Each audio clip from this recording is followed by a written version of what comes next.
காஞ்சிபுரத்தில் அதிமுக வேட்பாளர் ராஜசேகரை ஆதரித்து பிரச்சாரம் மேற்கொண்ட அதிமுக பொதுச் செயலாளர் எடப்பாடி பழனிசாமி பாஜக அரசு நெசவாளர்களை பற்றி கவலைப்படாத அரசாங்கம் என குற்றம் சாட்டியதோடு திமுக ஆட்சி தமிழ்நாட்டை குட்டிச்சுவராக்கி விட்டது எனவும் விமர்சித்து பேசினார்.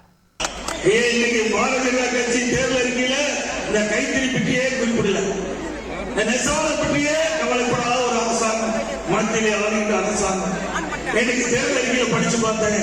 இந்த கைத்தறி நெசவாளர்களுக்கு எந்த நன்மையும் கிடைக்கின்ற ஒரு செய்தி கூட இடம்பெறல, எந்த திட்டமும் இடம்பெறல.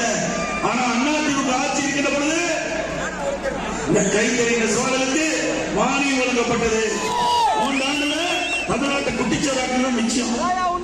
இனி எந்த திட்டத்தை கொண்டாந்து இதனால தமிழ்நாட்டு மக்கள் என்ன நம்பப்பட்டிருக்கிறாங்க.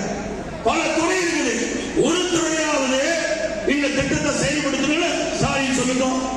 எங்கேயும் எதையும் சொல்றதில்லை. ஒன்னா அதிமுக குறை சொல்றாரு, எனக்கு ஆட்சி குறை சொல்லுவாரு, 2 இன்னைக்கு குறை சொல்லுவாரு. இது 3யுமே குறை சொல்லி 15 நாள் ஓட்டிட்டாங்க. செய்திகளை உடனுக்குடன் தெரிந்து கொள்ள உடனே சப்ஸ்கிரைப் பண்ணுங்க.